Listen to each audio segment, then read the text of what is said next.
Bismillahirrahmanirrahim. Assalamualaikum warahmatullahi wabarakatuh. Perkenalkan, nama saya Sara Syakira Rambe, mahasiswi Universitas Muhammadiyah Sukabumi, program studi Teknik Informatika. Di sini saya akan merakit sebuah PC menggunakan Cisco IT Essential Virtual Desktop. Pertama-tama ada power supply. Power supply merupakan bagian dari sistem komputer dan unit CPU yang berfungsi sebagai pembagi daya pada setiap komponen-komponen komputer. Selain itu, power supply juga berfungsi merubah tegangan DC menjadi AC sebelum dialirkan ke setiap komponen-komponen komputer itu sendiri. Kita pasang power supply.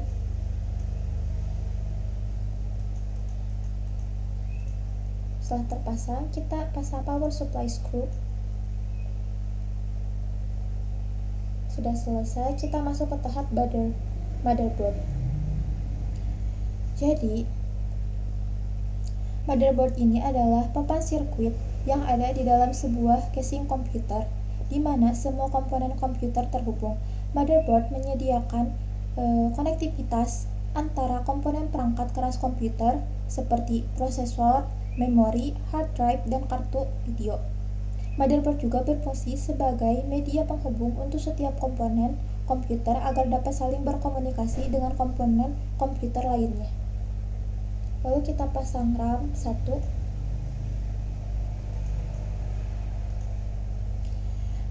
RAM 1 ini merupakan tempat penyimpanan sementara pada komputer yang isinya dapat diakses dalam waktu yang tetap, tidak mempedulikan letak data tersebut dalam memori atau acak. Jadi RAM ini hanya sebagai penyimpanan sementara saja saat Anda menggunakan komputer atau software tertentu agar dapat diproses dengan cepat. Lalu kita masukkan RAM kedua.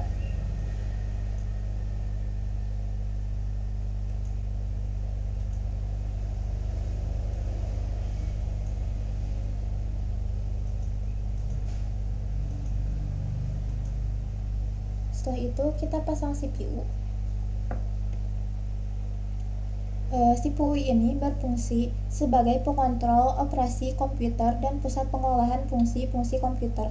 Jadi adapun struktur CPU ada 4, yaitu control unit, berfungsi untuk mengontrol operasi CPU dan mengontrol atau mengatur dan mengendalikan semua peralatan secara keseluruhan yang ada pada sistem komputer, mengatur kapan alat input menerima data dan diolah dan ditampilkan. Yang kedua ada arithmetic and logic unit atau ALU, berfungsi untuk membentuk fungsi-fungsi pengolahan data komputer. ALU melakukan semua perhitungan aritmatika dan perbandingan. Yang ketiga ada register. Register berfungsi sebagai penyimpan internal bagi CPU. Penyimpanan kecil yang mempunyai kecepatan tinggi digunakan untuk menyimpan data dan instruksi yang sedang diproses. Dan yang keempat ada CPU interconnection. CPU ini berfungsi menghubungkan seluruh bagian CPU.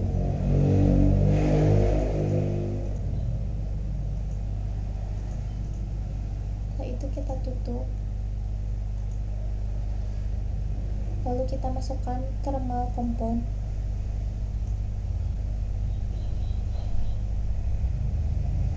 Jadi thermal compound atau thermal phase ini merupakan cairan kental yang memiliki sifat seperti minyak, berguna untuk meningkatkan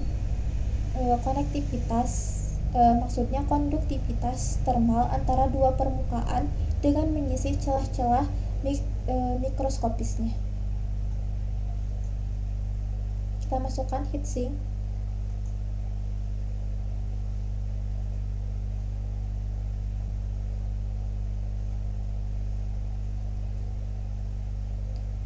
Jadi heatsink ini merupakan logam dengan desain khusus yang terbuat dari aluminium atau tembaga. Bisa merupakan kombinasi kedua material tersebut yang berfungsi untuk memperluas transfer panas dari sebuah prosesor. Perpindahan panas terjadi menggunakan aliran udara di dalam casing. Jadi metode pendinginan itu tidak cukup efektif karena sangat bergantung kepada aliran udara di dalam casing. Jika aliran udaranya terganggu, maka bisa dipastikan prosesor akan kepanasan. Setelah itu kita masuk ke tahap adapter cards. kita masukkan video adapter, lalu pasang video adapter screw-nya. Jadi video adapter ini merupakan komponen hardware komputer yang menghubungkan peralatan pemrosesan grafis dengan peralatan output berupa monitor. Pada komputer lama, pemrosesan grafis dilakukan oleh prosesor utama atau CPU. Kita masukkan mic, lalu pasang nih screw-nya. Jadi, NIC merupakan sebuah perangkat keras jaringan yang secara fisik terbentuk seperti sebuah kartu ekspansi yang memungkinkan setiap komputer dapat terhubung dengan suatu jaringan dengan menggunakan kabel jaringan NIC atau Network Interface Card. Ini juga memiliki beberapa istilah lainnya seperti kartu jaringan atau network card, LAN card, dan juga Ethernet card. Setelah itu kita pasang wireless NIC, lalu kita pasang wireless NIC screw. Wireless NIC ini merupakan jaringan NIC atau Network Interface Card yang menggunakan sistem sinyal atau tanpa kabel dalam melakukan transfer data. Setelah itu, kita masuk ke internal drives. Kita pasang HDD-nya di sini. HDD ini merupakan sebuah perangkat keras atau hardware yang berguna sebagai media penyimpanan data komputer. Perangkat ini akan menampung beragam data, baik itu dokumen, gambar, video, data sistem, aplikasi, dan OS. Kita pasang HDD screw. Setelah itu kita masuk ke drive in external base, lalu masuk ke optical drive. Optical drive adalah salah satu perangkat keras yang umumnya terdapat pada PC maupun laptop. Optical disk digunakan untuk membaca dan menulis data ke CD dan DVD, yang dikenal dengan istilah burn-in. Optical disk menggunakan sinar laser pada spektrum untuk membaca dan menulis data ke piringan CD maupun DVD. Itu kita pasang optical drive screw. Lalu kita pasang floppy drive.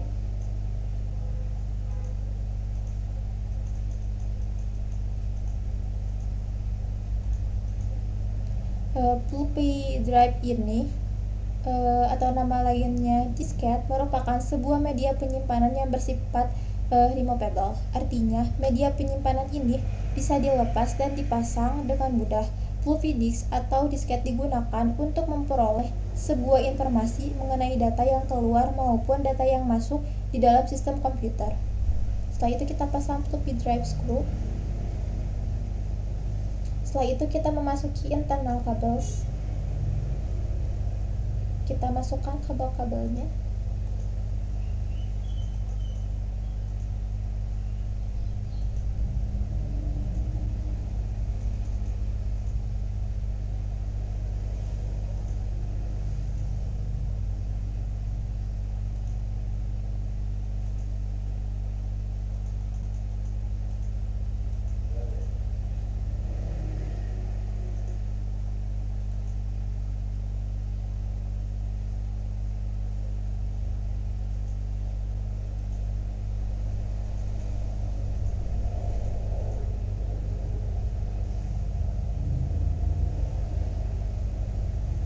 Setelah terpasang semuanya, kita pasang patah kabel.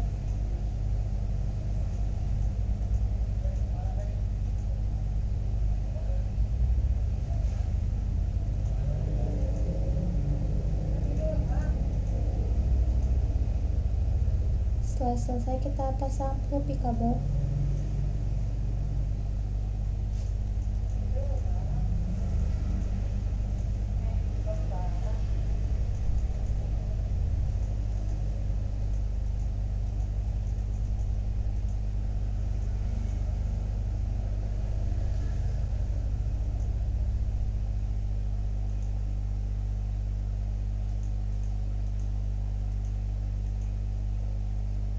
Setelah itu kita pasang SATA kabelnya,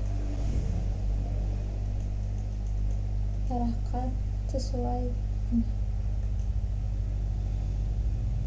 lalu kabel satunya kita masukkan ke sini.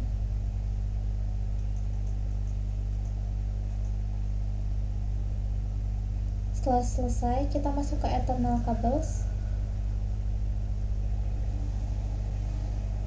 Kita tutup ini dengan case panel. Lalu panel screw. Setelah selesai, kita masukkan kabel monitor. Lalu masukkan kabel keyboard.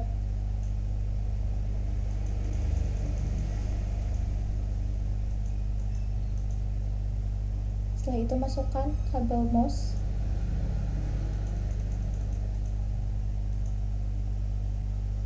Lalu masukkan kabel USB.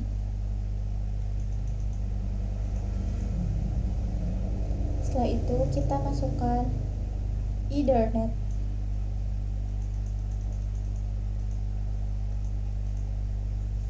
Lalu masukkan wireless antenna.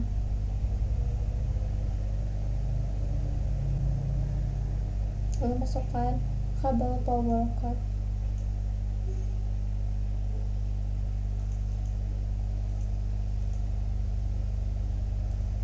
Lalu sebuah PCB komplit akhirnya selesai.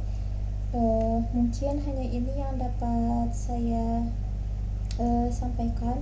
Mohon maaf bila ada kesalahan dan kekurangan. Wabillahi taufiq wal hidayah. Wassalamualaikum warahmatullahi wabarakatuh.